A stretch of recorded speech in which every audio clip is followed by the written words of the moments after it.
ਜਲੰਧਰ ਦੇ ਦੋ ਵਕੀਲ ਸਨ, ਇੱਕ ਸ਼ਰਮਾ ਜੀ, ਇੱਕ ਸੇਠੀ ਸਾਹਿਬ। ਉਹ ਉਹਨਾਂ ਦੀਆਂ ਦੁਕਾਨਾਂ ਸੀਗੀਆਂ, ਨਾਲ ਦਫ਼ਤਰ ਸੀਗੇ, ਤੇ ਉਹਨੇ ਵੇਚਣੀ ਸੀ ਮਾਲਕ ਮਕਾਨ ਨੇ। ਤੇ ਉਹ ਸ਼ਰਮਾ ਜੀ ਕਹਿਣ ਲੱਗੇ, ਸੇਠੀ तुम अकेले जाओगे, मैं जाऊंगा, मैं दोनों दुकाना ले लेना, बाद ਅਸੀਂ ਵੰਡ ਲਾਂਗੇ, सस्ती मिल जाएगी। ਉਹਨੇ ਕਿਹਾ ठीक है ਵੰਡ ਲਓ। ਉਹਨੇ ਖਰੀਦ ਲਈਆਂ ਦੋਨੋਂ। ਬਾਅਦ ਵਿੱਚ ਸ਼ਰਮਾ ਸਾਹਿਬ ਦੁਕਾਨ ਨਾ ਦੇਣ, ਵਕੀਲਾਂ ਦੀ ਮੀਟਿੰਗ ਹੋਈ, ਉਹਨੂੰ ਸੱਦਿਆ कि वो कहते, वकील कहते, शर्मा तुमने कहा था ये दुकान तुम दे दोगे? कहता मैंने कहा था। कहते फिर तू देंदा क्यों नहीं? कहता मैं मुकर गया हूं। कहता मैं मुकर गया हूं। ਹੁਣ ਸੇਮ ਬਿਲਕੁਲ ਇਹੀ ਜਵਾਬ ਜਦੋਂ ਉਹ ਸਾਰੀਆਂ ਲਿਖਤਾਂ ਦੇ ਹਵਾਲੇ ਪਾਰਲੀਮੈਂਟ ਵਿੱਚ ਦਿੱਤੇ ਗਏ, ਪਾਰਲੀਮੈਂਟ ਵਿੱਚ। ਹੁਣ ਇਸ ਤੋਂ ਵੱਡਾ ਫੋਰਮ ਕਿਹੜਾ ਹੋਏਗਾ? ਉਹ ਉਸ ਫੋਰਮ ਦੇ ਵਿੱਚ ਜਦੋਂ ਕਿਹਾ ਗਿਆ, ਸਰਦਾਰ ਹੁਕਮ ਸਿੰਘ ਮੈਂਬਰ ਪਾਰਲੀਮੈਂਟ ਸਨ, ਉਸ ਵੇਲੇ ਅਕਾਲੀ ਦਲ ਦੇ ਸਨ, ਬਾਅਦ ਵਿੱਚ ਭਾਵੇਂ ਉਹ ਵੀ ਉਹ ਡਿਪਟੀ ਸਪੀਕਰ ਤੇ ਸਪੀਕਰ ਤੇ ਗਵਰਨਰੀ ਪਿੱਛੇ ਉਹ ਵੀ ਪੰਡਤ ਜੀ ਨਾਲ ਜਾ ਰਹੇ, ਉਹ ਵੱਖਰੀ ਗੱਲ ਹੈ। पर उन्होंने कहा कि पंडित जी ये वायदे आपने किए थे। उन्होंने जवाब सी, हाँ ये वायदे वक्त के मुताबिक किए गए थे जो पूरे नहीं किए जा सकते। इहदे ते सरदार कपूर सिंह ने कहा सी, yes we know too well that these times have changed and we will let you know when the time will change। so सवाल ये हैगा कि जेड़ा हुण मुकर ही गया, जेड़ा मुकर ही जाए, ਉਹਦਾ ਤੁਸੀਂ ਕੀ ਕਰੋਗੇ? ਉਹਦਾ ਕਰ ਕੀ ਸਕਦੇ ਹੋ? ਇਸ ਕਰਕੇ ਜੇ ਕੋਈ ਕਿਸੇ ਨੂੰ ਕਵੇ ਅੱਛਾ ਮੈਂ ਤੈਨੂੰ ਵਾਅਦਾ ਕਰਦਾ, ਉਹ ਮੈਨੂੰ ਤੇ ਉਹ ਕਹਾਣੀ ਯਾਦ ਆਉਂਦੀ ਹੈ। ਇੱਕ ਬੱਚੇ ਨੂੰ ਉਹਦੇ ਬਾਪ ਨੇ ਕਿਹਾ ਛੱਜੇ ਤੇ ਖੜਾ ਹੋ ਜਾ। ਖੜਾ ਹੋਇਆ, ਕਹਿੰਦਾ ਛਾਲ ਮਾਰ।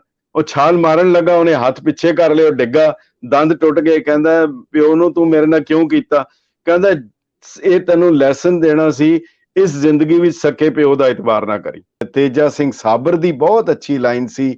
ਉਹ ਕਹਿੰਦੇ ਸੀ, ਅਸੀਂ ਦੇਸ਼ ਵਤਨ ਦੇ ਵੈਰੀ ਨਹੀਂ, ਸਾਨੂੰ ਇਹ ਵੀ ਯਾਰਾ ਪਹਿਲਾਂ ਹੈ, ਪਰ ਜਿੱਥੇ ਸਵਾਲ ਹੈ ਸਿੱਖੀ ਦਾ, ਸਾਨੂੰ ਪੰਥ ਪਿਆਰਾ ਪਹਿਲਾਂ ਹੈ। ਦੇਸ਼ ਦੁਨੀਆ 'ਚ ਵਸਦੇ ਪੰਜਾਬੀਆਂ ਨੂੰ ਖੁਸ਼ ਆਮਦੀਦ। ਮੈਂ ਹਰਜਿੰਦਰ ਸਿੰਘ ਰੰਧਾਵਾ, ਤੁਸੀਂ ਦੇਖ ਰਹੇ ਹੋ ਪੰਜਾਬ ਟੈਲੀਵਿਜ਼ਨ, ਔਰ ਮੇਰੇ ਨਾਲ ਨੇ ਸਰਦਾਰ ਗੁਰਚਰਨਜੀਤ ਸਿੰਘ ਲਾਂਬਾ, ਉੱਘੇ ਸਿੱਖ ਸਕਾਲਰ। ਜੀ ਆਇਆਂ ਲਾਂਬਾ ਸਾਹਿਬ।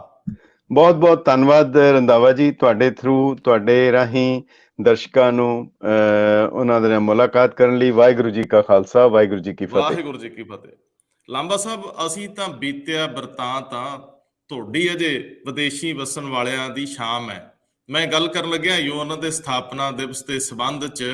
ਸਾਡਾ ਤਾਂ ਬੀਤ ਗਿਆ ਦਿਨ, ਤੁਹਾਡੀ ਅਜੇ ਸ਼ਾਮ ਹੈ, ਪਰ ਸਾਡੀ ਸ਼ਾਮ ਕਦੇ ਇਹਨਾਂ ਮਾਮਲਿਆਂ 'ਚ ਮੁੱਕੀ ਨਹੀਂ। ਸੰਦਰਭ ਸਾਡਾ ਯੂਐਨਓ ਨੂੰ ਲੈ ਕੇ ਆਪਣੀ ਕੌਮੀਅਤ ਦਾ ਰਹੇਗਾ, ਦੁਨੀਆ ਭਰ ਦੇ ਵਿੱਚ ਇਹਦੀ ਮਹੱਤਤਾ ਔਰ ਇਹਦੇ ਰੋਲ, ਇਹਦਾ ਡੰਡਾ ਵੀ ਕੋਈ ਹੈਗਾ ਕਿ ਨਹੀਂ। ਦੇਸ਼ ਉੱਥੇ ਜਾ ਕੇ ਲੜਦੇ ਵੀ ਆ, ਭਾਰਤ ਇਹਦਾ ਫਾਊਂਡਰ ਸਿਗਨੇਟਰੀ ਹੈ, ਔਰ ਮੁਸ਼ਕਿਲ ਇਹ ਆ ਕਿ ਸਾਡੇ ਲੀਡਰ ਵਾਅਦੇ ਕਰਕੇ ਮੁੱਕਰ ਜਾਂਦੇ ਰਹੇ, ਲੇਕਿਨ ਸਾਨੂੰ ਹੱਕ ਹਕੂਕ ਨਹੀਂ ਕਿ ਅਸੀਂ ਉਹਨਾਂ ਦੇ ਖਿਲਾਫ ਗੱਲ ਕਰ ਸਕੀਏ। ਹੁਕਮਰਾਨ ਸਦਾ ਹੀ ਸਾਡੇ ਖਿਲਾਫ ਭੁਗਤਦਾ ਆਉਂਦਾ ਹੈ। ਅਸੀਂ ਪੰਡਿਤ ਜਵਾਹਰ ਲਾਲ ਨਹਿਰੂ ਤੋਂ ਤੁਰਦੇ ਹਾਂ ਤੇ ਅਜੋਕੇ ਹੁਕਮਰਾਨਾਂ ਤੱਕ ਪਹੁੰਚਦੇ ਹਾਂ। ਨਹਿਰੂ ਕਦੇ ਸਾਨੂੰ ਆਜ਼ਾਦ ਖਿੱਤੇ ਦੀ ਗੱਲ ਕਰਦਾ ਕਹਿੰਦਾ ਉਹ ਤਾਂ ਵਕਤੀ ਗੱਲਾਂ ਸੀ। ਫਿਰ ਮਾਸਟਰ ਤਾਰਾ ਸਿੰਘ ਔਰ ਨਹਿਰੂ 'ਚ ਕੀ ਕੁਝ ਵਾਪਰਦਾ ਉਹਦੇ ਤੇ ਵੀ ਗੱਲ ਕਰਨੀ ਹੈ, ਲੇਕਿਨ ਸਮਾਨਾਂਤਰ ਗੱਲ ਇਹ ਵੀ ਕਰਨੀ ਬਣਦੀ ਆ ਕਿ ਜਿਹੜੇ ਤਗੜੇ ਨੇ, ਡਾਢੇ ਨੇ, ਉਹਨਾਂ ਦੀ ਗੱਲ ਉੱਥੇ ਵੀ ਸੁਣੀ ਜਾਂਦੀ, ਸੁਣਵਾਈ ਹੁੰਦੀ ਆ। ਜਿਹੜੇ ਅਜੇ ਸਟਰਗਲਿੰਗ ਦੌਰ 'ਚ ਹੈ ਉਹਨਾਂ ਲਈ ਉੱਥੇ ਵੀ ਕੁਛ ਨਹੀਂ। ਖੈਰ, ਮੈਨੂੰ ਜ਼ਰੂਰ ਦੱਸਿਓ ਸ਼ੁਰੂਆਤ ਦੇ ਵਿੱਚ ਕਿ ਸਾਡਾ ਜਿਹੜਾ ਖਾਸਾ ਹੈ, ਇਹ ਖਾਸਾ ਸਾਡੇ ਤੱਕ ਸੀਮਤ ਕਿਉਂ ਰਹਿ ਜਾਂਦਾ? ਜੇਕਰ ਅਸੀਂ ਆਪਣੇ ਇਤਿਹਾਸ ਨੂੰ ਇਸ ਤਰੀਕੇ ਨਾਲ ਅੱਗੇ ਵਧਾ ਰਹੇ ਹਾਂ ਕਿ ਸਾਨੂੰ ਦੁਨੀਆ 'ਚ ਸਨਮਾਨ ਮਿਲਦਾ ਹੈ ਜਾਂ ਮਿਲੇ, ਤਾਂ ਫਿਰ ਜਦੋਂ ਸਾਡੇ ਨਾਲ ਕੋਈ ਜੱਗੋਂ 13ਵੀਂ ਹੁੰਦੀ ਆ, 84 ਦਾ ਦਿੱਲੀ ਦਾ ਕਤਲਾਮ ਜਾਂ ਕੋਈ ਹੋਰ, ਉਦੋਂ ਉਹਦੇ ਤੇ ਗੱਲ ਹੀ ਨਹੀਂ ਹੁੰਦੀ, ਮਤਲਬ ਚੁੱਪ ਧਾਰ ਲਈ ਜਾਂਦੀ ਆ। ਮੈਂ ਇਸ ਸਥਾਪਨਾ ਦਿਵਸ ਨੂੰ, ਯੂਐਨਓ ਦੇ ਸਥਾਪਨਾ ਦਿਵਸ ਨੂੰ ਕਿਸ ਤਰ੍ਹਾਂ ਲਵਾਂ, ਕਿੰਜ ਮਨਾਵਾਂ, ਜਦੋਂ ਕਿ ਮਨਾਉਣ ਤੋਂ ਬਹੁਤ ਪਿੱਛੇ ਆ ਅਸੀਂ ਅਜੇ? ਕੀ ਕਹਿੰਦੇ ਹੋ? ਜੀ ਜੀ, ਬਿਲਕੁਲ ਠੀਕ ਹੈ ਰੰਧਾਵਾ ਸਾਹਿਬ, ਤੁਸੀਂ ਗੱਲ ਕੀਤੀ ਹੈ ਕਿ ਤੁਹਾਡੀ ਸ਼ਾਮ ਹੋ ਗਈ, ਮੇਰੀ ਅਜੇ ਹੋਣੀ ਹੈ। ਪਰ ਗੱਲ ਇਹ ਹੈ ਕਿ ਸੂਰਜ ਵੀ ਜਦੋਂ ਪੱਛਮ ਵਿੱਚ ਆਉਂਦਾ ਉਹ ਵੀ ਡੁੱਬ ਜਾਂਦਾ ਹੈ। ਇਹ ਪੱਛਮ ਦੀ ਸੱਭਿਅਤਾ ਦਾ ਖਾਸ ਹੈਗਾ। ਪਰ ਹੁਣ ਜਿਹੜੀ ਗਲੋਬਲਾਈਜੇਸ਼ਨ ਹੋਈ ਹੈ, ਅਸਲ ਵਿੱਚ 24 ਅਕਤੂਬਰ 1945 ਫਸਟ ਵਰਲਡ ਵਾਰ ਔਰ ਸੈਕੰਡ ਵਰਲਡ ਵਾਰ ਦੇ ਦੋ ਜੰਗਾਂ ਜਿਹੜੀਆਂ ਹੋਈਆਂ, ਇਸ ਨੇ ਦੁਨੀਆ, ਪੂਰੀ ਦੁਨੀਆ ਨੂੰ ਹਿਲਾ ਕੇ ਰੱਖ ਦਿੱਤਾ। ਔਰ ਇਹ ਲੱਗਣ ਲੱਗ ਪਿਆ ਕਿ ਕੇਵਲ ਮੁਲਕ ਹੀ ਨਹੀਂ ਬਲਕਿ ਮਨੁੱਖਤਾ ਹੀ ਸਾਰੀ ਜਿਹੜੀ ਹੈ ਤਬਾਹ ਹੋ ਸਕਦੀ ਹੈ। ਇਸ ਡਰੋਂ ਪਹਿਲਾਂ 1920 ਦੇ ਵਿੱਚ ਲੀਗ ਆਫ ਨੇਸ਼ਨਸ ਬਣਿਆ, ਜਿਹੜੀ ਬਹੁਤ ਪਾਵਰਫੁਲ ਆਰਗੇਨਾਈਜੇਸ਼ਨ ਸੀ, ਔਰ ਉਹਨੇ ਕਾਫੀ ਕੰਮ ਕੀਤਾ ਔਰ ਕਾਫੀ ਉਹਦਾ ਅਸਰ ਰਸੂਖ ਵੀ ਰਿਹਾ।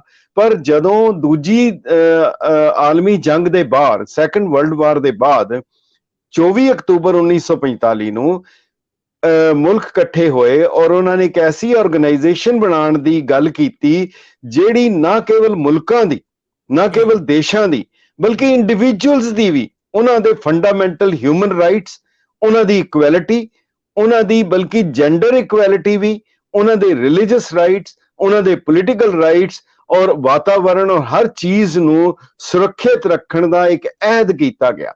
ਔਰ ਜਿਹੜਾ ਉਹਦਾ ਨਕਸ਼ਾ ਬਣਾਇਆ, ਜਿਹੜਾ ਲੋਗੋ ਬਣਾਇਆ, ਉਹ ਬੜਾ ਕਮਾਲ ਦਾ ਹੈ। ਪਹਿਲਾਂ ਤਾਂ ਉਹਦਾ ਰੰਗ ਨੀਲਾ ਦਿੱਤਾ, ਜਿਹੜਾ ਅਸਮਾਨ ਦਾ ਰੰਗ ਹੈ, ਤਾਂ ਕਿ ਇਹ ਸਾਰੇ ਇਹਨੂੰ ਇੱਕ ਆਪਣੇ ਕਲਾਵੇ 'ਚ ਲਏਗਾ। ਫਿਰ 2 ਓਲਿਵ ਬ੍ਰਾਂਚਸ, ਜਿਹੜੀਆਂ ਜੈਤੂਨ ਜਿਹੜੇ ਹੁੰਦੇ ਆ, ਉਹਨੂੰ ਸ਼ਾਂਤੀ ਦਾ ਇੱਕ ਮੰਨਿਆ ਗਿਆ ਨਿਸ਼ਾਨ, ਉਹਦੇ ਵਿਚਕਾਰ ਉਹ ਗਲੋਬ ਨੂੰ ਰੱਖਿਆ ਗਿਆ। ਔਰ ਮੈਂ ਹੁਣੇ ਹੋ ਕੇ ਆਇਆ ਨਿਊਯਾਰਕ UNO ਦੇ ਹੈੱਡਕੁਆਰਟਰ 'ਚ, ਉੱਥੇ ਇੱਕ ਬੜੀ ਸ਼ਾਨਦਾਰ, ਇੱਕ ਬੜੀ ਸਕਲਪਚਰ ਲੱਗਾ ਹੋਇਆ ਹੈ। ਉਹ ਇੱਕ ਪਿਸਟਲ ਹੈ, ਰਿਵਾਲਵਰ ਹੈ, ਔਰ ਰਿਵਾਲਵਰ ਦਾ ਮੂੰਹ ਜਿਹੜਾ ਹੈ, ਉਹਦੀ ਨਲੀ ਜਿਹੜੀ ਹੈ ਮੋੜ ਕੇ ਤੇ ਗੱਠ ਮਾਰੀ ਹੋਈ ਹੈ, ਤਾਂ ਕਿ ਅਮਨ ਦੀ ਗੱਲ ਕਰ ਰਿਹਾ। ਪਰ ਇਹ ਅਮਨ ਕਰਨ ਲਈ ਵੀ ਤਾਕਤ ਚਾਹੀਦੀ ਹੈ, ਇਸ ਕਰਕੇ UNO ਦੇ ਕੋਲ ਤਾਕਤ ਵੀ ਹੈ, ਉਹਦੀ ਪੀਸ ਕੀਪਿੰਗ ਫੋਰਸ ਵੀ ਹੈ, ਉਹ ਆਪਣੀਆਂ ਫੋਰਸਸ ਭੇਜਦੇ ਹੈ। ਸਭ ਤੋਂ ਵੱਡੀ ਗੱਲ ਇਹ ਹੈ ਕਿ UNO ਦਾ ਫਾਊਂਡਰ ਮੈਂਬਰਸ ਜਿਹੜਾ ਸੀ, ਉਹ ਹਿੰਦੁਸਤਾਨ ਵੀ ਉਹਦਾ ਮੈਂਬਰ ਸੀ, ਸਿਗਨੇਟਰੀ ਸੀਗਾ। ਔਰ ਜਿਹੜੀਆਂ ਗੱਲਾਂ ਉਹਨਾਂ ਨੇ, ਹਿੰਦੁਸਤਾਨ ਨੇ ਉਸ ਚਾਰਟਰ ਤੇ ਵੀ ਦਸਤਖਤ ਕੀਤੇ ਹੈ ਕਿ ਹਰ ਇਨਸਾਨ, ਹਰ ਸਿਟੀਜ਼ਨ ਦੇ ਧਾਰਮਿਕ, ਪੋਲੀਟੀਕਲ, ਰਾਜਸੀ, ਨਿੱਜੀ, ਉਹ ਸਾਰੇ ਅਧਿਕਾਰਾਂ ਦੀ ਗਰੰਟੀ ਹੋਏਗੀ, ਉਹਨਾਂ ਦੀ ਆਟੋਨਮੀ ਦੀ ਗਰੰਟੀ ਹੋਏਗੀ, ਉਹਨਾਂ ਦੀ ਖੁਦ ਮੁਖਤਿਆਰੀ ਦੀ ਗਰੰਟੀ ਹੋਏਗੀ। ਉਹ ਸਾਰੇ ਵਾਅਦੇ ਜਿਹੜੇ ਹੈ ਉਹ ਕੀਤੇ ਗਏ। ਹੁਣ ਲਿਖਤੀ ਤੌਰ ਦੇ ਉੱਤੇ ਉਹ ਸਾਰਾ ਕੁਝ ਮੌਜੂਦ ਹੈ, ਪਰ ਗੱਲ ਫਿਰ ਉੱਥੇ ਆ ਜਾਂਦੀ ਹੈ ਕਿ ਤੁਸੀਂ ਕਹਿੰਦੇ ਹੋ ਕਿ ਹੁੰਦਾ ਕਿਉਂ ਨਹੀਂ। ਅਸਲ ਵਿੱਚ ਜਿਹੜਾ ਨਿਜ਼ਾਮ ਬਣ ਚੁੱਕਾ ਹੈ, ਉਹ ਹੈਗਾ ਵੋਟਾਂ ਦਾ। ਵੋਟਾਂ ਨੇ ਹੁਣ ਫੈਸਲਾ ਕਰਨਾ ਹੈਗਾ ਕਿਹੜੀ ਗੱਲ ਸਹੀ ਹੈ, ਕਿਹੜੀ ਗੱਲ ਗਲਤ ਹੈ। ਜਦੋਂ ਇੰਡੀਵਿਜੂਅਲ ਤੌਰ ਦੇ ਉੱਤੇ, ਜਿਹੜਾ ਜਿਵੇਂ ਕੌਮ ਸਾਰੀ ਭਾਵੇਂ ਜਿੰਨੀਆਂ ਮਰਜ਼ੀ ਮੱਲਾਂ ਮਾਰ ਲਵੇ, ਜਿੰਨੀਆਂ ਮਰਜ਼ੀ ਪ੍ਰਾਪਤੀਆਂ ਕਰ ਲਵੇ, ਭਾਵੇਂ ਕਿਸੇ ਖਿੱਤੇ ਦੇ ਵਿੱਚ ਵੀ ਕਿਸੇ ਤੋਂ ਪਿੱਛੇ ਨਾ ਰਹਿ ਜਾਏ, ਉਹਨੂੰ ਰਿਕੋਗਨੀਸ਼ਨ ਇੰਡੀਵਿਜੂਅਲ ਪੱਧਰ ਦੇ ਉੱਤੇ ਸਾਰੀ ਦੁਨੀਆ 'ਚ ਮਿਲੇਗੀ। ਪਰ ਜਿੱਥੇ ਫੈਸਲਾ ਵੋਟਾਂ ਨਾਲ ਹੋਏਗਾ, ਉੱਥੇ ਫਿਰ ਅਸੀਂ ਗਰੀਬ ਹਾਂ, ਉੱਥੇ ਮੁਫਲਸ ਹਾਂ, ਉੱਥੇ ਅਸੀਂ ਮਾਰ ਖਾ ਜਾਂਦੇ। ਮੈਂ ਬਿਲਕੁਲ ਲਾਂਬਾ ਸਾਹਿਬ, ਸੱਚਮੁੱਚ ਕਿ ਸਾਡੀਆਂ 13 ਸੀਟਾਂ ਕੋਈ ਮੁੱਕਤੀ ਹੈ ਨਹੀਂ। ਪੰਜਾਬ ਵੱਲ ਉਦੋਂ ਵੇਖਿਆ ਜਾਂਦਾ ਜਦੋਂ ਇਹਦੇ ਨਾਲ 2 ਹੱਥ ਕਰਕੇ ਬਹੁਗਿਣਤੀ ਦੀ ਵੋਟ ਹਾਸਲ ਕੀਤੀ ਜਾ ਸਕਦੀ ਹੈ। ਇੰਦਰਾ ਗਾਂਧੀ ਨੇ ਇੰਝ ਹੀ ਕੀਤਾ, ਰਾਜੀਵ ਗਾਂਧੀ ਨੂੰ ਬਹੁਤ ਵੱਡੀ ਬਹੁਮਤ ਮਿਲੀ, ਔਰ ਇਹ ਤਜਰਬੇ ਵੱਖ-ਵੱਖ ਛੋਟੇ ਪੱਧਰ ਤੇ ਕਈ ਵਾਰੀ ਦੁਹਰਾਏ ਗਏ। ਅਸੀਂ ਇਸ ਟ੍ਰੈਪ 'ਚ ਅਕਸਰ ਫਸ ਜਾਂਦੇ ਹਾਂ, ਤੇ ਇਹ ਸਾਡੀ ਬਦਕਿਸਮਤੀ ਹੈ ਕਿ ਸਾਡੀ ਲੀਡਰਸ਼ਿਪ ਮੌਕੇ ਦੀ ਨਜ਼ਾਕਤ ਸ਼ਾਇਦ ਨਹੀਂ ਸਮਝਦੀ, ਸ਼ਾਇਦ ਵਿਜ਼ਨਰੀ ਨਹੀਂ ਜਾਂ ਮਚਲੀ ਹੈ। ਮੈਂ ਇੱਥੋਂ ਥੋੜਾ ਜਿਹਾ ਅੱਗੇ ਤੁਰੂੰਗਾ। ਹੁਣ ਜਦੋਂ UNO ਦੀ ਤੁਸੀਂ ਗੱਲ ਕਰ ਰਹੇ ਹੋ, ਅਸੀਂ ਉਸ ਚਾਰਟਰ ਦੇ ਸਿਗਨੇਟਰੀ ਹੈ, ਜਿਹਦੇ ਵਿੱਚ ਆਪਣੇ ਜਿਹੜੇ ਬਸ਼ਿੰਦੇ ਆ, ਉਹਨਾਂ ਦੇ ਹੱਕ, ਹਕੂਕ ਔਰ ਪੀਸ ਨੂੰ ਲੈ ਕੇ। ਹੁਣ ਮੈਨੂੰ ਆਜ਼ਾਦੀ ਤੋਂ ਅੱਗੇ ਆਉਂਦਿਆਂ ਦੱਸਿਓ, ਜਦੋਂ ਸਾਈਨ ਕਰਨ ਵਾਲੇ ਲੋਕ ਨਹਿਰੂ ਵਰਗੇ ਕਹਿ ਕੇ ਮੁੱਕਰ ਗਏ, ਕਿਹੜੇ ਮੁੱਦਿਆਂ ਤੇ? ਫਿਰ ਮੈਨੂੰ ਉਹ ਦਿਲਚਸਪ ਗੱਲਾਂ ਵੀ ਸੁਣਨੀਆਂ। ਮਾਸਟਰ ਤਾਰਾ ਸਿੰਘ ਔਰ ਜਿਹੜਾ ਨਹਿਰੂ ਦੇ ਵਿੱਚ ਗੱਲਬਾਤ ਹੁੰਦੀ ਆ, ਔਰ ਉਹ ਜਿਹੜਾ ਬਿਰਤਾਂਤ, ਉਹ ਸੰਵਾਦ ਹੈ, ਉਹਦੇ ਤੇ ਵੀ ਮੈਨੂੰ ਜ਼ਿਕਰ ਛੇੜ ਕੇ ਦੱਸਿਓ, ਕਿੱਥੇ ਅਸੀਂ ਸਾਈਨ ਕਰਕੇ ਮੁੱਕਰੇ। ਰੰਧਾਵਾ ਸਾਹਿਬ, ਗੱਲ ਇਹ ਹੈਗੀ ਹੈ ਕਿ ਕੋਈ ਇੱਕ ਕਾਗਜ਼ ਹੋਏ ਤੇ ਮੈਂ ਦੱਸਾਂ, ਕੋਈ ਇੱਕ ਲਿਖਤ ਹੋਏ ਤੇ ਦੱਸਾਂ, ਕੋਈ ਇੱਕ ਲੀਡਰ ਹੋਏ ਤੇ ਦੱਸਿਆ ਜਾਏ। ਨਹਿਰੂ, ਪਟੇਲ ਤੇ ਗਾਂਧੀ, ਇਹ ਤਿੰਨਾਂ ਦੀ ਟ੍ਰਿਨਿਟੀ ਸੀ, ਔਰ ਇਹ ਤ੍ਰਿਵੇਣੀ ਨੇ ਇੱਕ ਵਾਰ ਨਹੀਂ, 2 ਵਾਰ ਨਹੀਂ, ਸੈਂਕੜੇ ਵਾਰ ਲਿਖ ਕੇ ਸਹੁੰ ਚੁੱਕੀ, ਵਾਅਦੇ ਕੀਤੇ, ਔਰ ਉਹ ਲਿਖਤੀ ਰੂਪ ਵਿੱਚ ਹੈ। ਪੰਡਿਤ ਜਵਾਹਰ ਲਾਲ ਨਹਿਰੂ ਬਹੁਤ ਸਿਆਣਾ ਸੀ, ਬੈਰਿਸਟਰ ਸੀ, ਲਿਖਤ ਬਹੁਤ ਅੱਛੀ ਸੀ, ਸਮਝਦਾ ਸੀ ਰਾਜਨੀਤੀ ਨੂੰ। ਉਹਨਾਂ ਨੇ ਜਿਹੜੀਆਂ ਡਿਸਕਵਰੀ ਆਫ ਇੰਡੀਆ ਲਿਖੀਆਂ, ਆਪਣੀ ਬੇਟੀ ਇੰਦਰਾ ਗਾਂਧੀ ਨੂੰ ਜਿਹੜੀਆਂ ਚਿੱਠੀਆਂ ਲਿਖੀਆਂ, ਇਸ ਦੇ ਇਲਾਵਾ ਸਰਕਾਰੀ ਸਹਾਇਤਾ ਪ੍ਰਾਪਤ ਅਦਾਰੇ, ਜਿਹੜਾ ਉਹਨਾਂ ਦਾ ਮੈਮੋਰੀਅਲ ਬਣਿਆ, ਉਸਨੇ ਪੰਡਿਤ ਜਵਾਹਰ ਲਾਲ ਨਹਿਰੂ ਦੀਆਂ ਸਿਲੈਕਟਡ ਵਰਕਸ ਜਿਹੜੇ ਹੈ ਤਕਰੀਬਨ 100 ਵਾਲੀਅਮ ਦੇ ਵਿੱਚ ਛਾਪੇ ਹੈ। ਜੀ ਮਹਾਤਮਾ ਗਾਂਧੀ ਦੇ ਵਾਲੀਅਮ ਸਾਰੇ ਕਲੈਕਟਡ ਵਰਕ 100 ਵਾਲੀਅਮ ਵਿੱਚ ਹੈ। ਪਟੇਲ ਦੀ ਸਾਰੀ ਕੋਰਸਪੋਂਡੈਂਸ ਜਿਹੜੀ ਹੈ ਉਹ ਕਾਫੀ ਵਾਲੀਅਮਸ ਵਿੱਚ ਹੈਗੀ ਹੈ। ਔਰ ਹੈਰਾਨੀ ਦੀ ਗੱਲ ਹੈ, ਹੈਰਾਨੀ ਹੁੰਦੀ ਹੈ ਕਿ ਉਹ ਸਾਰੀਆਂ ਗੱਲਾਂ ਉਹਨਾਂ ਨੇ ਇਮਾਨਦਾਰੀ ਨਾਲ ਲਿਖ ਦਿੱਤੀਆਂ। ਇਹਦਾ ਮਤਲਬ ਇਹ ਹੋ ਗਿਆ ਕਿ ਤੁਸੀਂ ਜੋ ਕਰਨਾ ਕਰ ਲਓ, ਅਸੀਂ ਹਾਂ ਕਿਹਾ, ਅਸੀਂ ਕਿਹਾ।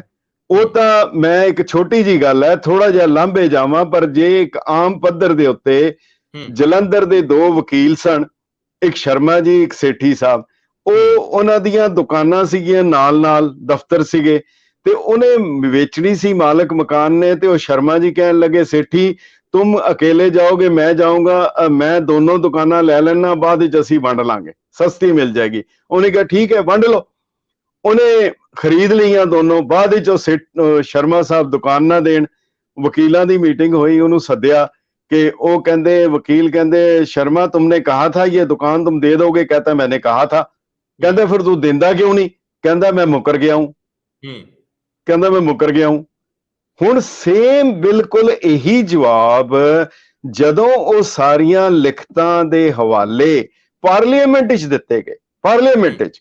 ਹੁਣ ਇਸ ਤੋਂ ਵੱਡਾ ਫੋਰਮ ਕਿਹੜਾ ਹੋਏਗਾ? ਉਹ ਉਸ ਫੋਰਮ ਦੇ ਵਿੱਚ ਜਦੋਂ ਕਿਹਾ ਗਿਆ, ਸਰਦਾਰ ਹੁਕਮ ਸਿੰਘ ਮੈਂਬਰ ਪਾਰਲੀਮੈਂਟ ਸਨ, ਉਸ ਵੇਲੇ ਅਕਾਲੀ ਦਲ ਦੇ ਸਨ, ਬਾਅਦ ਵਿੱਚ ਭਾਵੇਂ ਉਹ ਡਿਪਟੀ ਸਪੀਕਰ ਤੇ ਸਪੀਕਰ ਤੇ ਗਵਰਨਰੀ ਪਿੱਛੇ ਉਹ ਵੀ ਪੰਡਤ ਜੀ ਨਾਲ ਜਾ ਰਲੇ, ਉਹ ਵੱਖਰੀ ਗੱਲ ਹੈ। पर उन्होंने कहा कि पंडित जी ये वायदे आपने किए थे। उन्होंने जवाब सी हाँ ये वायदे वक्त के मुताबिक किए गए थे जो पूरे नहीं किए जा सकते। इहदे ते सरदार कपूर सिंह ने कहा सी yes we know too well that these times have changed and we will let you know when the time will change। सो सवाल ये हैगा कि जेड़ा हुण मुकर ही गया, जेड़ा मुकर ही जाए, उहदा तुसीं की करोगे, उहदा कर की सकदे हो? और ये इतना ही नहीं, मैं तो एक बड़ा दिलचस्प एक तुहानूं दसां, भारत दी पार्लीमेंट च एक गिफ्ट टैक्स दे बारे एक बिल पेश होया। बिल नूं पेश हो गया, पास कर दिता, बिल पास हो गया, वो प्रेजिडेंट दे साइन ना होए, लैप्स हो गया, मगर इस दौरान उहदे मुताबिक लोकां ने अपनी कागजी कार्रवाई कर ली और वो बड़ा नुकसान होया। ਜਦੋਂ ਸਾਰੇ ਪਾਰਲੀਮੈਂਟ ਜਦੋਂ ਸੁਪਰੀਮ ਕੋਰਟ ਵਿੱਚ ਗਏ ਕਿ ਇਹ ਤਾਂ ਪਾਰਲੀਮੈਂਟ ਵਿੱਚ ਬਿੱਲ ਪੇਸ਼ ਹੋਇਆ ਸੀ, ਪਾਸ ਕੀਤਾ, ਸਭ ਕੁਝ ਕੀਤਾ, ਪਾਰਲੀਮੈਂਟ ਨੇ ਕਿਹਾ ਜੀ ਜਦੋਂ ਬਿੱਲ ਪਾਸ ਨਹੀਂ ਹੋਇਆ ਇਹਦੀ ਕੋਈ ਵੈਲਿਊ ਨਹੀਂ। ਹੁਣ ਪਾਰਲੀਮੈਂਟ ਦੇ ਵਿੱਚ ਅਗਰ ਇਤਨੇ ਕਰਕੇ, ਇਸ ਕਰਕੇ ਜੇ ਕੋਈ ਕਿਸੇ ਨੂੰ ਕਵੇ ਅੱਛਾ ਮੈਂ ਤੈਨੂੰ ਵਾਅਦਾ ਕਰਦਾ, ਉਹ ਮੈਨੂੰ ਤੇ ਉਹ ਕਹਾਣੀ ਯਾਦ ਆਉਂਦੀ ਹੈ, ਇੱਕ ਬੱਚੇ ਨੂੰ ਉਹਦੇ ਬਾਪ ਨੇ ਕਿਹਾ ਛੱਜੇ ਤੇ ਖੜਾ ਹੋ ਜਾ, ਖੜਾ ਹੋਇਆ, ਕਹਿੰਦਾ ਛਾਲ ਮਾਰ, ਉਹ ਛਾਲ ਮਾਰਨ ਲੱਗਾ, ਉਹਨੇ ਹੱਥ ਪਿੱਛੇ ਕਰ ਲਿਆ, ਉਹ ਡਿੱਗਾ, ਦੰਦ ਟੁੱਟ ਗਏ। ਕਹਿੰਦਾ ਪਿਓ ਨੂੰ ਤੂੰ ਮੇਰੇ ਨਾਲ ਕਿਉਂ ਕੀਤਾ? ਕਹਿੰਦਾ ਇਹ ਤੈਨੂੰ ਲੈਸਨ ਦੇਣਾ ਸੀ, ਇਸ ਜ਼ਿੰਦਗੀ ਵਿੱਚ ਸਕੇ ਪਿਓ ਦਾ ਇਤਬਾਰ ਨਾ ਕਰੀ। ਹੁਣ ਲਿਖਿਆ ਤਾਂ ਹੈ ਸਤਿਮੇਵ ਜਯਤੇ, ਲਿਖਿਆ, ਵਾਅਦਾ ਵੀ ਹੈ, ਗੱਲ ਵੀ ਸੱਚ ਦੀ ਕੀਤੀ ਜਾਂਦੀ ਹੈ, ਹੱਕ ਦੀ ਕੀਤੀ ਜਾਂਦੀ ਹੈ, ਇਨਸਾਫ ਦੀ ਕੀਤੀ ਜਾਂਦੀ ਹੈ, ਪਰ ਫਿਰ ਉਹ ਵਿਅਕਤੀ ਜਾਏ ਕਿੱਥੇ? ਇੱਕ ਆਮ ਇਨਸਾਨ ਕਿੱਥੇ ਜਾਏ? ਕੌਮਾਂ ਕਿੱਥੇ ਜਾਣ? ਗੱਲ ਤਾਂ ਇਹ ਹੈ, ਇਹਦਾ ਹੱਲ ਕੀ ਹੈ? ਮੈਨੂੰ ਇੱਕ ਯਾਦ ਆਉਂਦੀ ਹੈ, ਮੈਂ ਇੱਕ ਜਗ੍ਹਾ ਪੜ੍ਹਿਆ ਸੀ ਕਿ ਮੁਹੰਮਦ ਅਲੀ ਜਿਨਾਹ ਨੂੰ ਵੀ ਕਿਹਾ ਸੀਗਾ ਕਿ ਤੁਸੀਂ ਵੀ ਚਾਹੋ, ਅਸੀਂ ਕੋਈ ਫੈਸਲਾ ਨਹੀਂ ਮੰਨਾਂਗੇ ਜੇ ਉਹ ਅਗਰ ਲੋੜ ਹੋਏਗੀ ਤੇ ਉਹ ਯੂਐਨਓ ਤੋਂ ਜਾਂ ਲੀਗ ਆਫ ਨੇਸ਼ਨਸ ਤੋਂ ਉਹਦਾ ਫੈਸਲਾ ਲੈ ਕੇ ਆ ਸਕਦੇ ਹੋ। ਉਹਨੇ ਕਿਹਾ ਸੀ ਫੈਸਲਾ ਤੇ ਅਸੀਂ ਲੈ ਆਵਾਂਗੇ, ਪਰ ਉਹਨੂੰ ਲਾਗੂ ਕੌਣ ਕਰੇਗਾ? ਹੁਣ ਭਾਰਤ ਦੇ ਸੰਵਿਧਾਨ ਨੇ, ਮੈਂ ਇੱਕ ਛੋਟੀ ਜਿਹੀ ਗੱਲ ਕਰਾਂ, ਭਾਰਤ ਦੇ ਸੰਵਿਧਾਨ ਨੇ ਸਿੱਖਾਂ ਨੂੰ ਬੁਨਿਆਦੀ ਹਕੂਕ ਦਿੱਤੇ ਹੈ, ਪਰ ਲਾਗੂ ਨਹੀਂ ਹੋ ਰਹੇ। ਇਸ ਕਰਕੇ ਹੋਰ ਮੰਗਾਂ ਮੰਨਣ ਦੀ ਬਜਾਏ ਇੱਕ ਐਸੇ ਮੈਕੈਨਿਜ਼ਮ ਦੀ, ਐਸੀ ਮਸ਼ੀਨਰੀ ਦੀ ਲੋੜ ਹੈ, ਜਿਹੜੇ ਕਾਨੂੰਨ ਦਿੱਤੇ ਗਏ ਆ ਘੱਟੋ ਘੱਟ ਉਹਨਾਂ ਨੂੰ ਤੇ ਲਾਗੂ ਕਰਾ ਲਓ। ਅੱਛਾ, ਮੈਨੂੰ ਸਰਦਾਰ ਸਾਹਿਬ ਇੱਥੇ ਇਹ ਜ਼ਰੂਰ ਜਾਣਨਾ ਹੈ ਕਿ ਆਖਰ ਐਸੇ ਕਿਹੜੇ ਹੱਕ ਨੇ ਜਿਹੜੇ ਸਾਨੂੰ ਮਿਲੇ ਨੇ, ਬਤੌਰ ਸਿੱਖ ਮੈਂ ਗੱਲ ਕਰਦਾ ਜੀ, ਲੇਕਿਨ ਉਹ ਲਾਗੂ ਨਹੀਂ ਹੋਏ? ਕਿਉਂਕਿ ਸਾਰੇ ਲੋਕ ਕਹਿੰਦੇ ਆ ਕਿ ਤੁਸੀਂ ਰੌਲਾ ਪਾਉਂਦੇ ਰਹਿੰਦੇ ਹੋ ਕਿ ਸਾਡਾ ਇਹ ਨਹੀਂ ਹੋਇਆ, ਸਾਡਾ ਇਹ ਨਹੀਂ ਹੋਇਆ। ਤੁਹਾਡੇ ਮਸਲੇ ਕੀ ਨੇ? ਤੁਸੀਂ ਮਸਲਿਆਂ ਨੂੰ ਖੁੱਲ ਕੇ ਕਿਉਂ ਨਹੀਂ ਦੱਸਦੇ? ਮੈਨੂੰ ਜ਼ਰੂਰ ਦੱਸਿਓ, ਕਿਉਂਕਿ ਤੁਸੀਂ ਵਿਦਵਾਨ ਹੋ। ਸਾਡੇ ਦਹਾਕਿਆਂ ਤੋਂ ਉਹ ਕਿਹੜੇ ਮਸਾਇਲ ਨੇ, ਉਹ ਕਿਹੜੇ ਝਮੇਲੇ ਆ ਜਿਹੜੇ ਹਕੂਮਤਾਂ ਨੇ ਹੱਲ ਨਹੀਂ ਕੀਤੇ?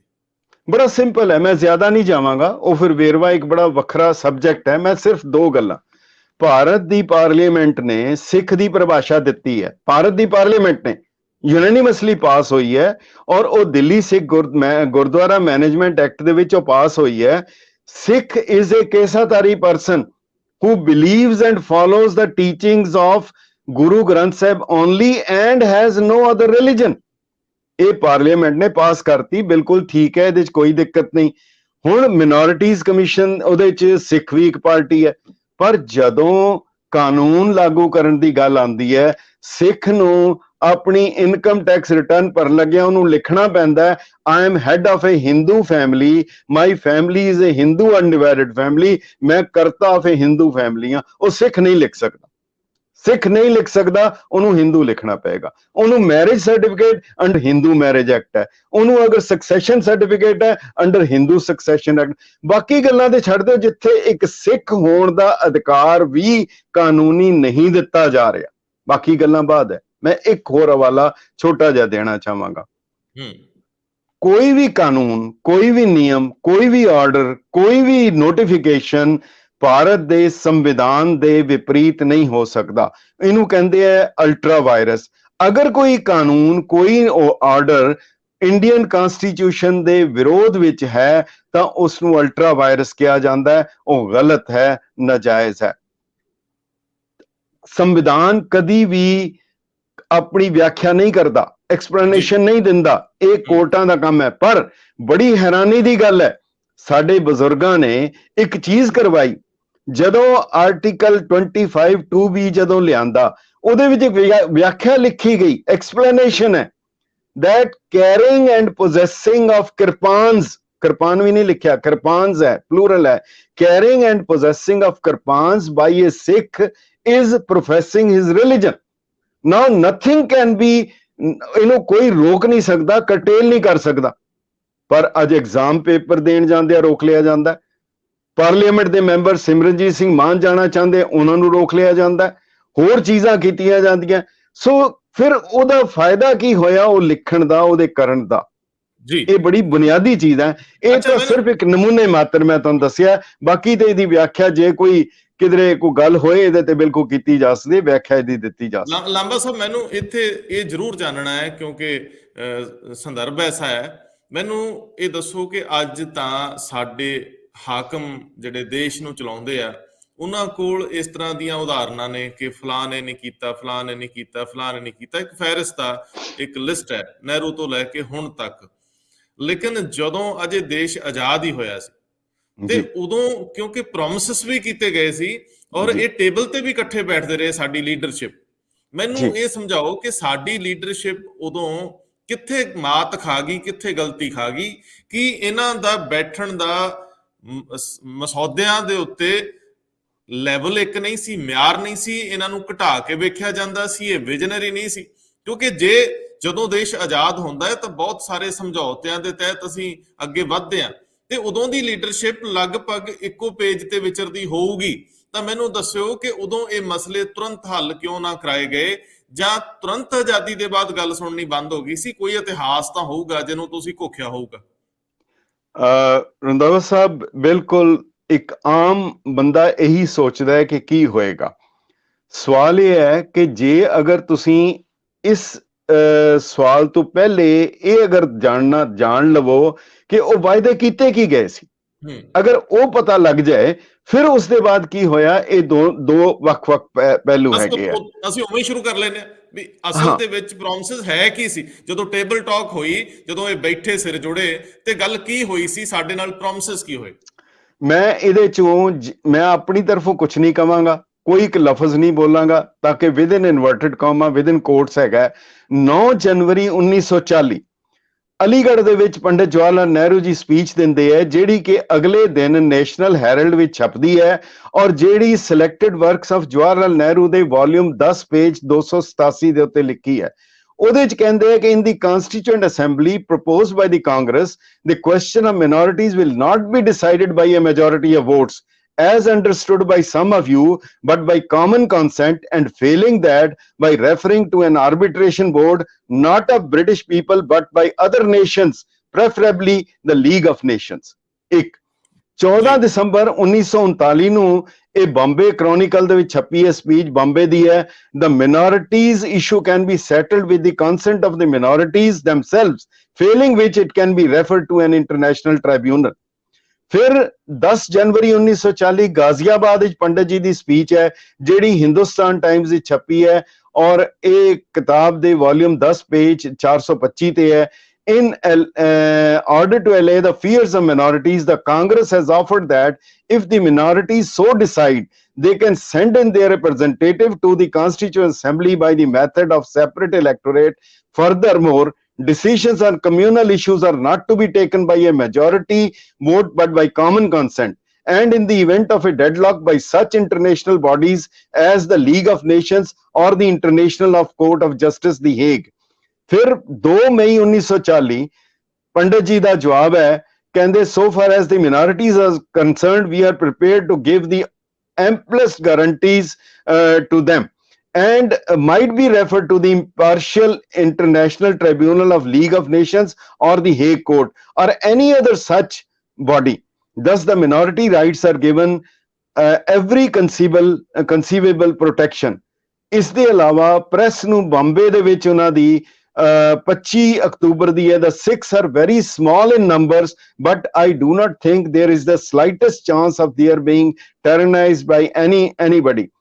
ਇੱਕ ਹੋਰ ਇਹਨਾਂ ਦੀ ਹੈਗੀ ਹੈ 15 ਦਸੰਬਰ 39 ਦੀ, such rights of minorities should be settled by agreement if there is no agreement by a special issue about a special issue, that only proper course is referred to an independent arbitration such as the League of Nations or the International Court। ਇਤਨੇ ਹੀ ਨਹੀਂ, ਹੋਰ ਬੜੇ ਹੈ, ਸੈਂਕੜੇ ਹੈ ਔਰ ਉਹਦੇ ਵਿੱਚ ਇਹ ਵੀ ਹੈ। ਮੈਨੂੰ ਸੰਖੇਪ ਦੇ ਵਿੱਚ ਕੁਝ ਸੈਕਿੰਡਸ ਦੇ ਵਿੱਚ ਇਹਨਾਂ ਦਾ ਸਾਰ ਦੱਸ ਦਿਓ ਸ਼ੁਰੂ ਤੋਂ ਲੈ ਕੇ ਅਖੀਰ ਤੱਕ ਜਿਹੜਾ ਤੁਸੀਂ ਬੋਲਿਆ ਪੰਜਾਬੀ ਚ।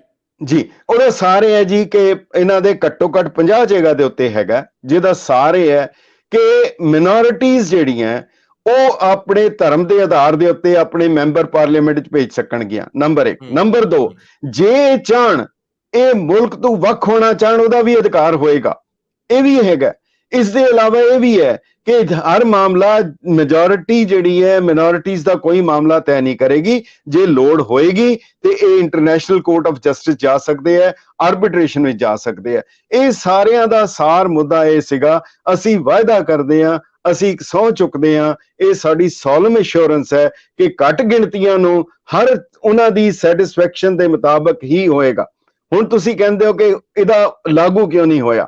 ਨਹੀਂ, ਮੈਂ ਇੱਥੇ ਇੱਕ ਸਵਾਲ ਹੋ ਰਿਹਾ ਜੀ ਕਿ ਇਹ ਬਤੌਰ ਪ੍ਰਧਾਨ ਮੰਤਰੀ ਪੰਡਤ ਜੀ ਨੇ ਵੱਖ-ਵੱਖ ਥਾਵਾਂ ਤੇ ਗੱਲ ਕਹੀ ਜਿਹੜੀ ਛਪੀ, ਲੇਕਿਨ ਇਹਦੀ ਸੰਵਿਧਾਨਕ ਵੈਧਤਾ ਕੀ ਹੈ? ਕੀ ਪੰਡਤ ਜਵਾਹਰ ਲਾਲ, ਜਿਵੇਂ ਅੱਜ ਕੱਲ ਵੀ ਮੋਦੀ ਸਾਹਿਬ ਜਿੱਥੇ ਮਰਜ਼ੀ ਭਾਸ਼ਣ ਕਰਦੇ ਆ, ਜੋ ਮਰਜ਼ੀ ਕਹਿੰਦੇ ਆ, ਲੇਕਿਨ ਉਹ ਗੱਲਾਂ ਬਾਅਦ ਚ ਇਲੈਕਸ਼ਨਸ ਦੇ ਦੌਰਾਨ ਹੀ ਖਤਮ ਹੋ ਜਾਂਦੀਆਂ, ਕਹਿੰਦੇ ਜੀ ਜੁਮਲਾ ਸੀ। ਹੁਣ ਮੈਨੂੰ ਇਹ ਦੱਸੋ ਕਿ ਅਸੀਂ ਉਹਨਾਂ ਸ਼ਬਦਾਂ ਦਾ ਕੀ ਕਰੀਏ ਜਿਹੜੇ ਹਵਾ ਚ ਤੈਰ ਗਏ, ਜਿਨ੍ਹਾਂ ਨੂੰ ਤੁਸੀਂ ਸੰਵਿਧਾਨ ਦਾ ਹਿੱਸਾ ਨਹੀਂ ਬਣਾਇਆ, ਜਾਂ ਕਿਸੇ ਕੈਬਨਿਟ ਦੀ ਮੋਹਰ ਨਹੀਂ ਲੱਗੀ, ਜਾਂ ਕਿਸੇ ਪਾਰਲੀਮੈਂਟ ਚ ਬਹਿਸ ਨਹੀਂ ਹੋਈ। ਇਹ ਤਾਂ ਉਹੀ ਗੱਲ ਹੋਈ ਨਾ ਕਿ ਬਸ ਵਕਤ ਦੇ ਤੌਰ ਤੇ ਜਿਹੜੇ ਲੋੜ ਪਈ ਉਹ ਦਿਨ ਬੋਲ ਆਓ, ਬਾਅਦ ਦੇ ਵਿੱਚ ਮੁੱਕਰ ਜਾਓ। ਤੁਸੀਂ ਗੱਲ ਕਰ ਲਿਓ, ਈਵਨ ਜੇ ਪਾਰਲੀਮੈਂਟ ਚ ਕਹਿ ਕੇ ਵੀ ਅਗਰ ਉਹ ਨਹੀਂ ਆਉਂਦਾ ਉਹਦਾ ਕੀ ਹੁੰਦਾ? ਜਿਹੜੇ ਬਤੌਰੇ ਪ੍ਰਧਾਨ ਮੰਤਰੀ ਜਿਹੜਾ ਲੋਂਗੋਵਾਲ ਅਕਾਰਡ ਹੁੰਦਾ, ਜਿਹੜੇ ਹੋਰ ਸਾਈਨ ਹੁੰਦੇ ਹੈ, ਐਗਰੀਮੈਂਟ ਹੁੰਦੇ ਹੈ, ਉਹ ਲਾਗੂ ਨਹੀਂ ਹੁੰਦੇ ਕਿਸੇ। ਉਹ ਜਿਹੜੀ ਧਿਰ ਦੂਜੀ ਧਿਰ ਹੈ, ਕਮਜ਼ੋਰ ਧਿਰ ਹੈ, ਮਿਨੋਰਿਟੀ ਦੀ ਹੈ, ਉਹਦੇ ਕੋਲ ਕਿਹੜਾ ਅਧਿਕਾਰ ਰਹਿ ਗਿਆ? ਉਹਦੇ ਕੋਲ ਕਿਹੜਾ ਅਧਿਕਾਰ ਹੈ ਜੇ ਉਹ ਮੁੱਕਰ ਜਾਏ? ਹਾਂ, ਇੱਕ ਗੱਲ ਹੈ, ਗੁਰੂ ਗੋਬਿੰਦ ਸਿੰਘ ਸਾਹਿਬ ਨਾਲ ਵੀ ਔਰੰਗਜ਼ੇਬ ਨੇ ਵਾਅਦੇ ਕੀਤੇ ਸੀ, ਕੁਰਾਨ ਦੀਆਂ ਕਸਮਾਂ ਚੁੱਕੀਆਂ ਸੀ, ਔਰ ਗੁਰੂ ਗੋਬਿੰਦ ਸਿੰਘ ਸਾਹਿਬ ਨੇ ਫਿਰ ਔਰੰਗਜ਼ੇਬ ਨੂੰ ਇਹੀ ਕਿਹਾ ਸੀ, ਮਰਾ ਏਤਬਾਰੇ ਬਰੀ ਕਸਮ ਨੇਸ ਕਿ ਇਜ਼ਤ ਗਵਾਹ ਸੀ ਯਜ਼ਦਾਂ ਯਕੇਸ। ਮੈਨੂੰ ਤੇਰੇ ਕੁਰਾਨ ਦੇ ਭਰੋਸੇ ਉਹਦੇ ਉੱਤੇ ਕੋਈ ਭਰੋਸਾ ਨਹੀਂ ਰਿਹਾ। ਉਹਨਾਂ ਨੇ ਅਗਲੀ ਲਾਈਨ ਕਹੀ ਸੀ, ਔਰੰਗਜ਼ੇਬ ਯਾਦ ਰੱਖੀ, ਮਰਦ ਕੇਵਲ ਮਰਦ ਅਖਵਾਣ ਨਾਲ ਨਹੀਂ ਹੁੰਦਾ। ਉਹਨਾਂ ਨੇ ਕਿਹਾ ਸੀ ਮਰਦ ਹੁੰਦਾ ਹਮੂ ਮਰਦ ਬਾਇਦ ਸ਼ਬਦ ਸੁਖ ਨਮਰ ਨਾ ਸ਼ਿਕਮੇ ਦਿਗਰ ਦਰਦਹਾਨੇ ਦਿਗਰ। ਜਿਹਦੇ ਪੇਟ 'ਚ ਕੁਛ ਹੋਏ ਔਰ ਉੱਤੇ ਕੁਛ ਹੋ ਰਹੇ, ਉਹ ਮਰਦ ਨਹੀਂ ਹੁੰਦਾ, ਉਹਨੂੰ ਹੋਰ ਜੋ ਮਰਜ਼ੀ ਤੁਸੀਂ ਕਹਿ ਲਓ। ਬਾਕੀ ਰਹਿ ਗਈ ਗੱਲ, ਜਦੋਂ ਫਿਰ ਏਦਾਂ ਦੀ ਗੱਲ ਹੋ ਜਾਏ ਫਿਰ ਤਾਂ ਗੁਰਬਾਣੀ ਦੀ ਉਹੀ ਤੁਕ ਯਾਦ ਆਂਦੀ ਹੈ ਬਾਰ-ਬਾਰ ਕਿ ਬਚਨ ਕਰੇ ਤੇ ਖਿਸਕ ਜਾਏ, ਬੋਲੇ ਸਭ ਕੱਚਾ, ਅੰਦਰੋਂ ਥੋਥਾ ਕੂੜੀਆਰ ਕੂੜੀ ਸਭ ਖੱਚਾ, ਵੈਰ ਕਰੇ ਨਿਰਵੈਰ ਨਾਲ ਝੂਠੇ ਲਾਲਚਾ, ਮਾਰਿਆ ਸੱਚੇ ਪਾਤਸ਼ਾਹ ਦੇਖ ਤੁਰ ਕਰ ਮੱਚਾ। ਫਿਰ ਹੋਰ ਕੀ ਕਿਹਾ ਜਾ ਸਕਦਾ ਹੈ? ਕਿ ਜੇ ਵਾਅਦੇ ਕਰਕੇ ਮੁੱਕਰ ਜਾਣ। ਬਾਕੀ ਤੁਹਾਡਾ ਦੂਸਰਾ ਸਵਾਲ ਸੀਗਾ, ਉਹ ਬਹੁਤ ਅਹਿਮ ਹੈ ਕਿ ਜਦੋਂ ਇਹ ਵਾਅਦੇ ਕਰਕੇ ਮੁੱਕਰ ਗਏ, ਕੀ ਕੌਮ ਸ਼ਾਂਤ ਬਹਿ ਗਈ? ਕੀ ਲੀਡਰ ਚੁੱਪ ਕਰਕੇ ਬਹਿ ਗਏ? ਕੀ ਲੀਡਰ ਸਰੈਂਡਰ ਹੋ ਗਏ? ਰੰਧਾਵਾ ਸਾਹਿਬ ਰਿਕਾਰਡ ਤੇ ਹੈ, ਔਰ ਇਹ ਵੀ ਸਾਰਾ ਸਰਕਾਰ ਵੱਲੋਂ ਛਪਿਆ ਹੋਇਆ ਜੀ। ਆਜ਼ਾਦੀ ਤੋਂ ਤੁਰੰਤ ਬਾਅਦ ਜਦੋਂ ਇਹਨਾਂ ਨੇ ਮੰਗ ਕੀਤੀ, ਸਰਦਾਰ ਪਟੇਲ ਨੇ ਖੁੱਲੇਆਮ ਧਮਕੀ ਦਿੱਤੀ, ਔਰ ਉਹਨਾਂ ਦੀ ਕਿਤਾਬ ਵਿੱਚ ਲਿਖਿਆ, ਜਿਹੜੀ ਛਪੀ ਹੈ, Patel correspondence, Patel has warned master Tara Singh, warning ਦਿੱਤੀ ਹੈ ਕਿ ਤੂੰ ਆਪਣੀਆਂ ਮੰਗਾਂ ਛੱਡ ਦੇ। ਔਰ ਨਹੀਂ, ਫਿਰ ਕੀਤਾ ਕੀ? ਉਸ ਬੁੱਢੇ ਜਰਨੈਲ ਨੂੰ ਚੁੱਕ ਕੇ, ਆਜ਼ਾਦ ਦੇਸ਼ ਜਿਹਦਾ ਇਹ ਨਕਸ਼ਾ ਉਹਦੀ ਖਾਤਰ, ਉਹਦੀ ਦੇਣ ਹੈ, ਉਸ ਨੂੰ ਚੁੱਕ ਕੇ ਅਲਮੋੜਾ ਜੇਲ੍ਹ ਦੇ ਵਿੱਚ ਭੇਜ ਦਿੱਤਾ ਗਿਆ। ਔਰ ਰੰਧਾਵਾ ਸਾਹਿਬ, ਦੁੱਖ ਲੱਗਦਾ ਹੈ ਆਪਣੇ ਇਤਿਹਾਸ ਨੂੰ ਪੜ੍ਹ ਕੇ, ਔਰ ਇਹ ਜਿਹੜੇ ਮੈਂ ਹਵਾਲੇ ਦੇ ਰਿਹਾ ਉਹ ਸਰਕਾਰੀ ਤੰਤਰ ਦੇ ਹਵਾਲੇ ਹੈ। ਪ੍ਰੈਜ਼ੀਡੈਂਟ ਉਸ ਵੇਲੇ ਡਾਕਟਰ ਰਾਜਿੰਦਰਾ ਪ੍ਰਸਾਦ ਨੇ ਚਿੱਠੀ ਲਿਖੀ ਪੰਡਿਤ ਜਵਾਹਰ ਲਾਲ ਨਹਿਰੂ ਨੂੰ ਕਿ ਮਾਸਟਰ ਤਾਰਾ ਸਿੰਘ ਦੀ ਸਿਹਤ ਬਹੁਤ ਖਰਾਬ ਹੈ, ਔਰ ਮੈਨੂੰ ਪਤਾ ਲੱਗਾ ਕਿ ਤੁਸੀਂ ਉਸ ਨੂੰ ਖੁਰਾਕ ਨਹੀਂ ਪੂਰੀ ਦੇ ਰਹੇ, ਉਹਨੂੰ ਖੁਰਾਕ ਦਿੱਤੀ ਜਾਏ। ਕੀ ਤੁਸੀਂ ਸੋਚ ਸਕਦੇ ਹੋ? ਇਹ ਤਰੀਕਾ ਵਰਤਿਆ ਗਿਆ, ਯਾਨੀ ਉਸ ਸ਼ਖਸ ਨੂੰ, ਉਸ ਲੀਡਰਸ਼ਿਪ ਨੂੰ ਉਸ ਵੇਲੇ ਦੀ ਪੂਰੀ ਤਰ੍ਹਾਂ ਸਮਾਪਤ ਕਰਨ ਲਈ ਹਰ ਤਰੀਕਾ ਵਰਤਿਆ ਗਿਆ, ਔਰ ਉਹਨਾਂ ਨੂੰ ਜੇਲ੍ਹ ਬੰਦ ਕੀਤਾ ਗਿਆ। ਮਗਰ ਉਹਨਾਂ ਨੇ ਆਪਣੀ ਉਹ ਮੰਗ ਛੱਡੀ ਨਹੀਂ। ਕਦੀ ਉਹਨਾਂ ਨੇ ਰੀਜਨਲ ਫਾਰਮੂਲਾ, ਕਦੀ ਲਿੰਗੁਇਸਟਿਕ ਫਾਰਮੂਲਾ, ਕਦੀ ਪੰਜਾਬੀ ਹੋਰ ਰੀਜਨ ਤੇ ਆ ਕੇ, ਕਦੀ ਲੈਂਗੁਏਜ ਤੇ ਆ ਕੇ, ਮਗਰ ਉਹ ਲੜਾਈ ਜਾਰੀ ਰੱਖੀ।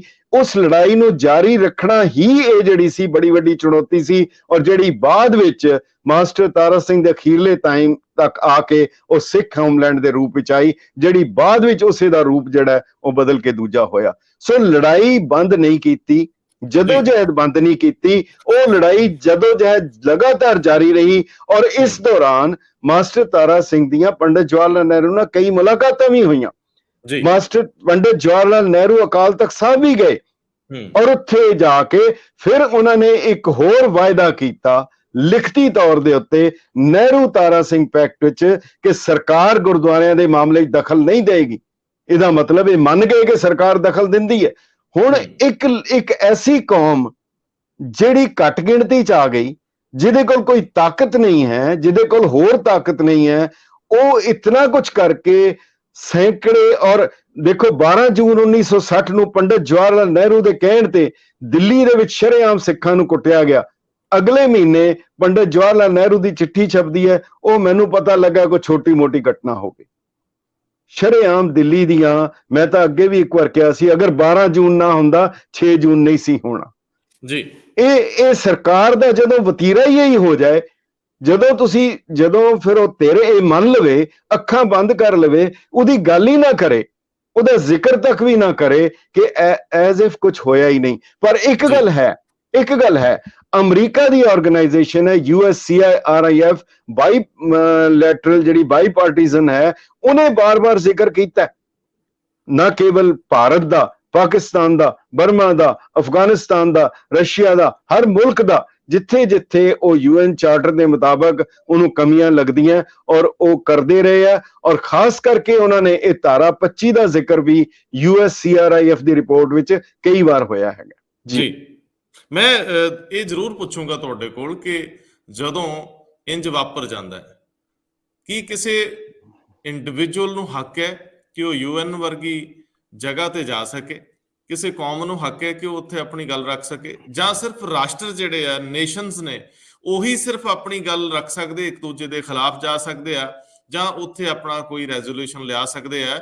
ਇਹਦਾ ਤਰੀਕਾਕਾਰ ਕੀ ਹੈ? ਜਾਂਦੇ ਜਾਂਦੇ ਮੈਨੂੰ ਜ਼ਰੂਰ ਦੱਸ ਦਿਓ, ਕਿਉਂਕਿ ਇਹਦੀ ਸਾਰਥਿਕਤਾ ਤਾਂ ਹੀ ਹੈ ਜੇਕਰ ਹਰ ਵਿਅਕਤੀ ਦੀ ਪਹੁੰਚ ਇਹਦੇ ਤੱਕ ਹੋਵੇ। ਜੇ ਕੋਈ ਰਾਜ ਉਹਦੇ ਨਾਲ ਧੱਕਾ ਕਰਦਾ ਹੈ ਤੇ ਉਹ ਵੀ ਉੱਥੇ ਕਿਤੇ ਜਾ ਸਕੇ। ਜੀ, ਉਹਨਾਂ ਦੇ ਕਈ ਫੋਰਮਸ ਹੈਗੇ ਆ, ਕਈ ਐਸੇ ਫੋਰਮਸ ਹੈਗੇ ਆ ਜਿਹੜੇ ਕਿ ਡਾਇਰੈਕਟਲੀ ਤਾਂ ਕੋਈ ਜਾ ਕੇ ਉੱਥੇ ਨਹੀਂ ਬੋਲ ਸਕਦਾ, ਸਿਰਫ ਮੈਂਬਰ ਨੇਸ਼ਨ ਹੈ, ਜਾਂ ਜਿਹੜੀਆਂ ਸਟੇਟਸ, ਨਾਨ ਸਟੇਟ ਜਿਹੜੇ ਮੈਂਬਰਸ ਵੀ ਉਹਨਾਂ ਨੇ ਬਣਾਏ, ਜਿਵੇਂ ਪੈਲਸਤੀਨ ਦੀ ਕੋਈ ਸਟੇਟ ਨਹੀਂ ਸੀ ਆਪਣੀ ਫਿਲਸਤੀਨ ਦੀ, ਉਹਨੂੰ ਇਹਨਾਂ ਨੇ ਇਜਾਜ਼ਤ ਦਿੱਤੀ। ਮਗਰ ਉਸ ਦੇ ਇਲਾਵਾ ਕਈ ਉਹਨਾਂ ਦੇ ਫੋਰਮ ਹੁੰਦੇ ਆ ਜਿਹਦੇ ਵਿੱਚ ਉਹ ਗੱਲ ਰੱਖ ਸਕਦੇ ਆ ਜਾਂ ਕਿਸੇ ਹੋਰ ਮੁਲਕਾਂ ਦੇ ਥਰੂ ਰੱਖ ਸਕਦੇ ਆ।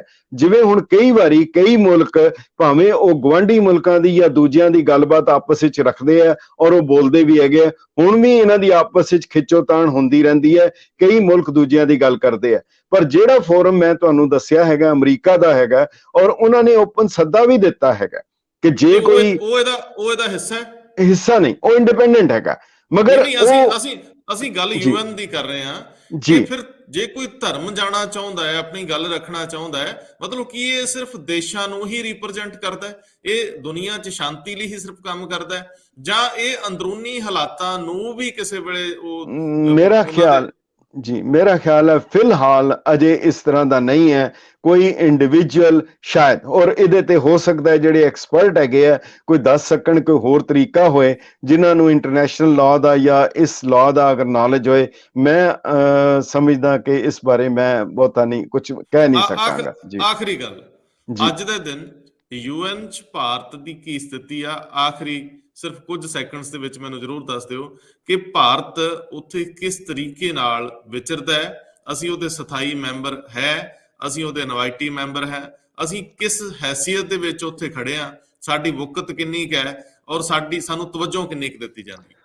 ਬਿਲਕੁਲ ਹੈਗਾ ਔਰ ਬਹੁਤ ਪਾਵਰਫੁਲ ਹੈ ਕਿਉਂਕਿ ਏਰੀਆ ਦੇ ਹਿਸਾਬ ਨਾਲ ਔਰ ਗਿਣਤੀ ਦੇ ਹਿਸਾਬ ਨਾਲ ਔਰ ਆਬਾਦੀ ਦੇ ਹਿਸਾਬ ਨਾਲ ਔਰ ਖਿੱਤੇ ਦੇ ਹਿਸਾਬ ਨਾਲ ਹਿੰਦੁਸਤਾਨ ਇੱਕ ਬਹੁਤ ਅਹਿਮ ਮੈਂਬਰ ਹੈ ਔਰ ਬਲਕਿ ਸਿਕਿਉਰਿਟੀ ਕਾਉਂਸਲ ਦੀ ਪਰਮਾਨੈਂਟ ਮੈਂਬਰਸ਼ਿਪ ਦਾ ਦਾਅਵੇਦਾਰ ਵੀ ਹੈਗਾ। ਔਰ ਇਹ ਇਸ ਪੱਖੋਂ ਕਾਫੀ ਮਜ਼ਬੂਤ ਸਥਿਤੀ ਹੈ, ਇਹਨੂੰ ਇਹ ਨਹੀਂ ਕਿਹਾ ਜਾ ਸਕਦਾ ਔਰ ਇਸ ਦੀ ਵੈਲਿਊ ਵੀ ਦਿੱਤੀ ਜਾਂਦੀ ਹੈਗੀ ਹੈ। ਪਰ ਕੁਦਰਤੀ ਤੌਰ ਦੇ ਉੱਤੇ ਜਦੋਂ ਫਿਰ ਉਹ ਕੋਈ ਗੱਲ ਕਰਦੇ ਹੈ, ਦੂਜੇ ਮੁਲਕ ਜਿਹੜੇ ਹੈ ਇੰਟਰਵੀਨ ਕਰਦੇ ਹੈ ਜਾਂ ਕੋਈ ਦੂਸਰੇ ਮੁਲਕ ਉਹ ਗੱਲ ਕਰਦੇ ਹੈ ਕਿ ਹਿੰਦੁਸਤਾਨ ਵਿੱਚ ਇਹ ਹੋ ਰਿਹਾ, ਕਈ ਵਾਰ ਹਵਾਲਾ ਦਿੰਦੇ ਹੈ, ਉਹ ਕਈ ਵਾਰੀ ਆਇਆ, ਫਿਰ ਉਹ ਹਿੰਦੁਸਤਾਨ ਜਾਂ ਦੂਜੇ ਮੁਲਕਾਂ ਨੂੰ ਜਵਾਬ ਦੇਣ ਦਾ ਮੌਕਾ ਮਿਲਦਾ ਹੈ, ਜਿਹਦੇ ਵਿੱਚ ਫਿਰ ਉਹ ਕਈ ਵਾਰੀ ਉਹ ਮਸਲੇ ਸਾਹਮਣੇ ਆ ਜਾਂਦੇ ਹੈ। ਬਹੁਤ ਅਹਿਮ ਸਵਾਲ ਖੜੇ ਹੋ ਗਏ ਜਿਨ੍ਹਾਂ ਦੇ ਵਿੱਚ ਜਿਹੜੀ ਹਕੂਮਤ ਸੀ, ਤਤਕਾਲੀ ਹਕੂਮਤ ਸੀ ਦੇਸ਼ ਦੀ ਆਜ਼ਾਦੀ ਤੋਂ ਬਾਅਦ, ਔਰ ਸਿੱਖ ਲੀਡਰਸ਼ਿਪ ਦੇ ਆਪਸੀ ਸੰਵਾਦ, ਗੱਲਾਂ ਬਾਤਾਂ, ਇਹਦੇ ਤੇ ਇੱਕ ਵੱਖਰਾ ਚੈਪਟਰ ਲੈ ਕੇ ਹਾਜ਼ਰ ਹੋਵਾਂਗੇ।